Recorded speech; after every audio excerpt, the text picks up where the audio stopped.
င်္ဂလာပါရှင်ဝင်လိုက်ကမှာကျင်းလေးကြိုဆိုလိုက်ပါရရှင်ညီမအခုရောက်ရှိနေတဲ့နေရာလေးကတော့အင်းစိန်မြို့နယ်က customer နေအိမ်လေးပဲဖြစ်ပါတယ်ရှင်ဒီနေအိမ်လေးမှာ customer ရဲ့လိုအပ်ချက်တွေကိုဝင်လိုက်ကမှာဘယ်လိုပုံမှန်ဖန်တီးထားလဲဆိုတာကိုညီမလေးတူတူလိုက်ကြည့်လိုက်ရအောင်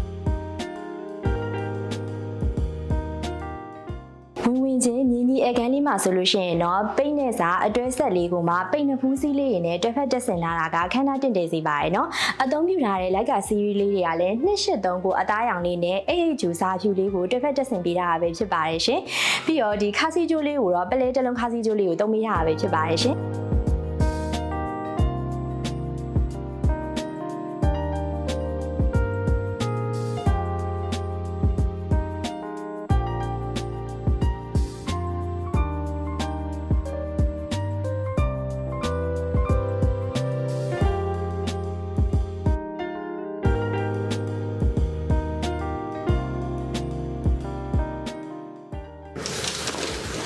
ဒီ HJ brown color လေးရဆိုလို့ရှိရင်တော့အခန်းလေးကရဲ့ decoration နဲ့လိုက်ဖက်မှုရှိအောင်တွဲဖက်တက်ဆင်ပေးထားတာပဲဖြစ်ပါတယ်ရှင်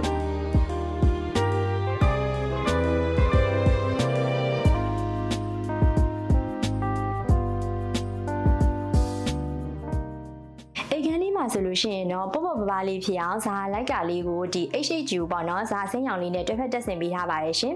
ပြီးတော့ဒီအိတ်ခမ်းနှခမ်းစလုံးကိုပေါ့နော်အတန်တီတန်လေးကိုသုံးပေးထားပါတယ်ရှင်ဒီ813ကဒီပိတ်လိုက်ကအဆင်းရောင်လေးရဆိုလို့ရှိရင်အလင်းရောင်ကို 100% ကာကွယ်ပေးနိုင်ပြီးတော့ဒီအိတ်ဆက်ချိန်လေးမှာဆိုလို့ရှိရင်တော့ privacy ကိုလုံခြုံစွာအိတ်ဆက်နိုင်ပါတယ်ရှင်